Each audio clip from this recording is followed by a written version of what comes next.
What's up, and welcome to another edition of Locked On NBA, the biggest stories with the local experts. I'm your host, Jackson Gatlin, also host of Locked On Rockets right here on the Locked On Podcast Network. Today, we'll be joined by Andy Kamenetzky from Locked On Lakers as the Lakers extending Rob Pelinka's contract through the 2025-2026 NBA season, plus Darvin Ham's ambitious plan to realign Russell Westbrook's role and bring him off the Lakers bench. We're going to talk about that in just a moment after a quick message from our friends over at BetOnline.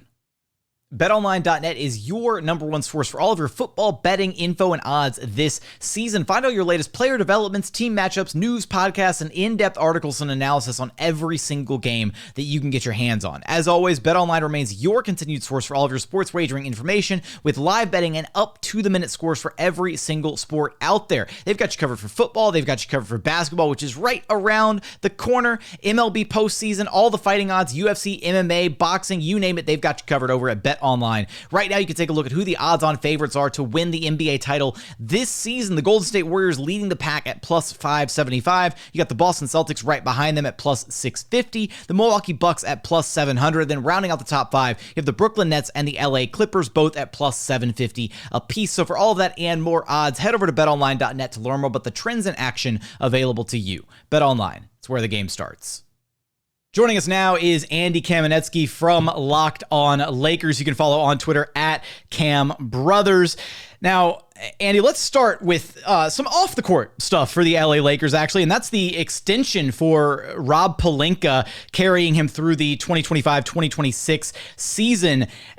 I'm just very curious to understand the thought process that goes into extending Pelinka when, at least to me, I don't know what screams, yep, this is the guy that we want to extend and the guy that we want in charge of, basketball operations moving forward for the next handful of years. Now, whether that's a guarantee that he stays, a part of the organization through that date, or, maybe they're just going to wind up paying him through that date. I don't know. That's a different discussion. But what exactly goes into this decision to give Pelinka that extension? I'm just as curious about that as you are, to be totally honest. I mean, look, let's start with what I think are positives about this, regardless of how you feel about Rob Pelinka. I just mean like in terms of from a logistical standpoint, pragmatic standpoint, if Rob Pelinka isn't GMing for his job, that will prevent him from potentially making rash, desperate moves that you often see general managers do when they are GMing for their job. And I feel like if you're going to have somebody working for you, they should be working for you under the best circumstances possible. And if you believe in Rob Pelinka the way Jeannie Buss seems to, then you might as well at least avoid having him make moves that would be clearly short-term self-preservation type moves, as opposed to what is best for this organization long and short term. He has the ability to do that now, and his contract is now lined up with Darvin Ham's, which low-key I actually think reflects the amount of juice that Darvin Ham already has in that building pretty quickly. Like I think he has managed to establish a lot of gravitas very quickly, especially for an organization that has seemingly not given a rat's ass about who their coach is since Phil Jackson, and it's just been one big revolving door. And they've seemed to treat them all as wholly disposable. To answer the other part of your question of why you would do this with Rob Pelinka specifically, I really don't know. I mean, to be fair to Pelinka, he was he was running the show for basketball ops when they won a championship, and he should get some credit for that if you're going to get blamed for everything that has gone badly since then. That's the way this works. He is attached to to that title, and there's no way around it. That being said, I think the Lakers could do better than him. I think if Rob Pelinka was on the open market, he would not be getting calls anywhere else, or certainly not many. And I think it is indicative of how Jeannie Buss looks first and foremost for personal relationships and personal comfort level in who she chooses to have as her inner circle over professional qualifications. I think she would like these personal connections to also be good at their job, and I think she thinks they are. But first and foremost, I think she prioritizes that personal comfort ahead of the professional acumen. And it's not how I would go about doing this if I were her. I can appreciate that line of thinking, especially kind of going off of what you said earlier, right? You show the commitment level to Pelinka. That way you're not GMing, 1 foot in, or it doesn't feel like you got 1 foot in, 1 foot out the door on him, where he is making those more kind of short-sighted moves just to, hey, let me make sure I'm just good for the rest of this year, the rest of this season, through the deadline, whatever, so I don't get canned halfway through. You mentioned, Darvin Ham maybe having some organizational gravitas, maybe kind of, laying down the framework, kind of imprinting himself upon this organization. Do you have any specific examples of what you mean by that? Or are you just talking about kind of going off of some of the things that we've seen happening, like, the contracts lining up now with Rob Pelinka? Well, I think the contracts lining up are significant just because they're bothering to try to create a situation where the coach and the front office are that directly aligned. Because again, they've tended to treat the coach as a very disposable position. I mean, it's been a revolving door since Phil Jackson. Mike Brown, Mike D'Antoni, Byron Scott, Luke Walton, Frank Vogel. Like, the commonality between those 5 guys is there's no commonality.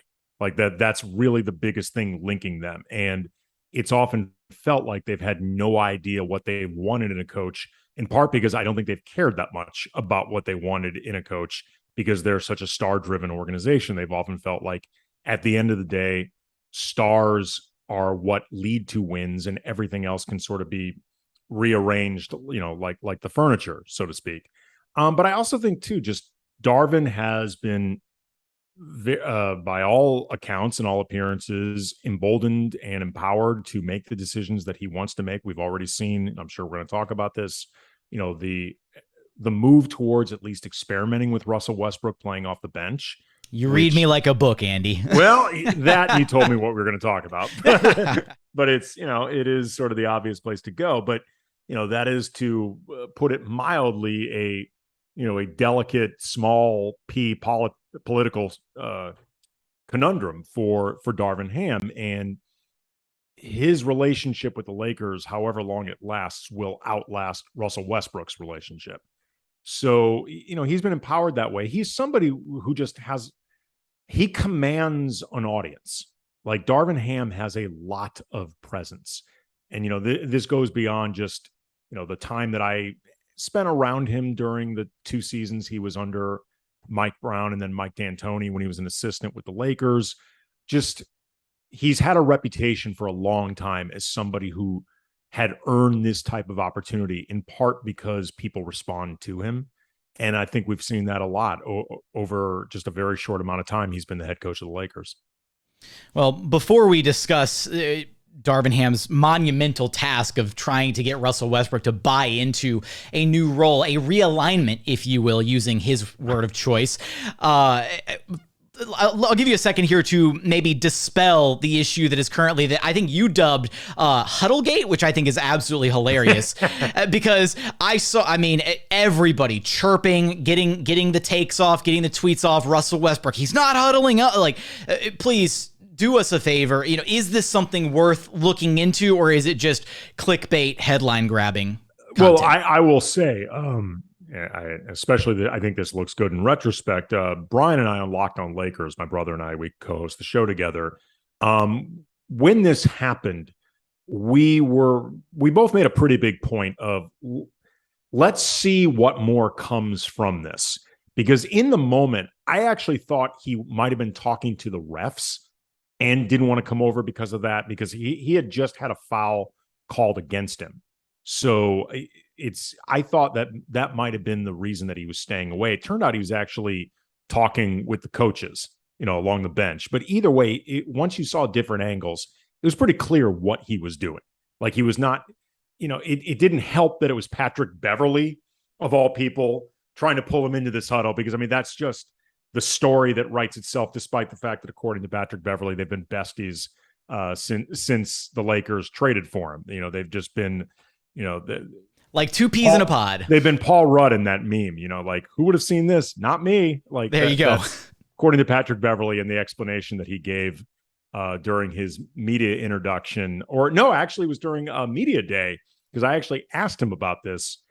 Some of the timeline that he used to explain when he and Russ actually became friends and their connection point doesn't line up with a lot of the feuding that we've seen, but whatever. Then there was also, people saw Russell Westbrook, a clip of him staying away from the pregame huddle, and oh my God, Russell Westbrook, he's already separating himself. He's unhappy. And then different angles came out that showed he actually had been a part of the pregame introductions, did his little, handshake thing, whatever, with LeBron, then goes off and does his own thing, which apparently Russ has done his whole career.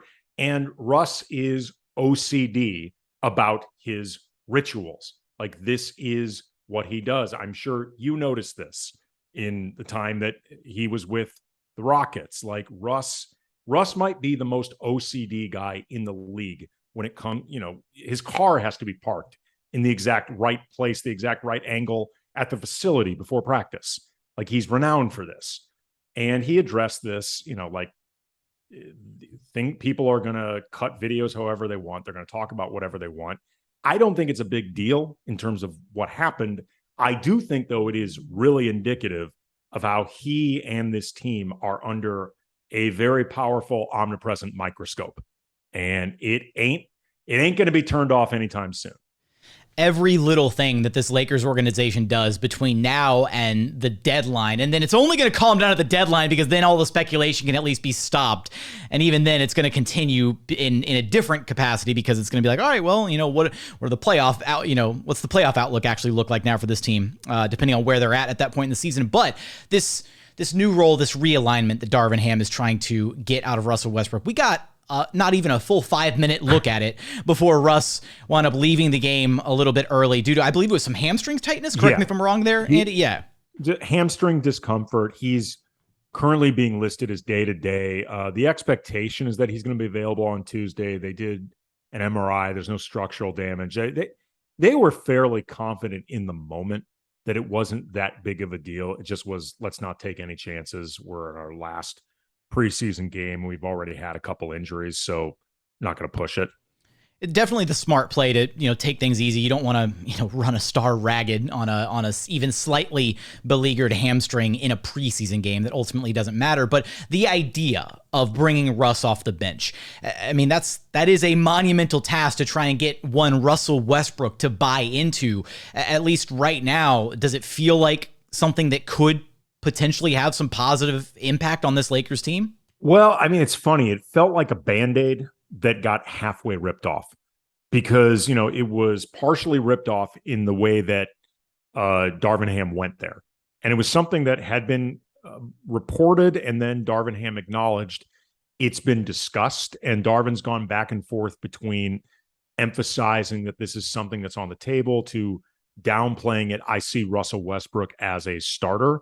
I think it would have been beneficial for everybody involved to get a bigger look at this, in terms of how it looked with the players that were available, building up Russ's comfort level to perhaps make him feel better about it, give like LeBron and the other guys starting, more of an opportunity to play without Russ in that lineup. It was very unfortunate, beyond the fact that Russ has that hamstring issue now. It's very unfortunate that they weren't able to get a full look at this. But yeah, I do think that it is something that they're going to be mulling over a lot, if not potentially going for this in opening night, the opening night lineup. I honestly don't know which direction they're going to go with it. I think Darvin has been very smart and diplomatic in not committing one way or the other, but always talking up Westbrook. Like you talked about before, he said it's a realignment. It's not a demotion. And that might feel very, Gwyneth Paltrow, Chris Martin, conscious uncoupling, it feels very goop speak, but it's very, though, consistent with the way Darvin has talked up Russell Westbrook as a player, as a professional, as a man, and, as somebody of high character, and as somebody who's going to be buying into the things that they want to do. And truth be told, if you can put enough shooting And I think a roll man around a unit that Russell Westbrook is going to have the ball more, he might thrive in ways that he's going to have a more difficult time just finding a comfort zone with LeBron and with AD, because the ball is only going to be out of those two guys' hands so often rightly. So that I do think there is a chance that it could actually benefit Russ if he can get past, the optics of it, but also too, like we talked about before, Russ is very much a creature of habit and is not somebody who I think takes to change easily. So, I mean, your time with the Rockets, they redid a lot just to try to put him in a comfort zone. So what this is like. Will Russell Westbrook be in the starting lineup come opening night for the LA Lakers, or will the realignment take effect and will he be coming off the bench? Will Darvin Ham be able to get Russ to buy into this new role, this new identity? Of course, you're going to have us cover for all of that and more over at Locked On Lakers. Andy, I appreciate you stopping by Locked On NBA with me. Anytime, man. Thanks.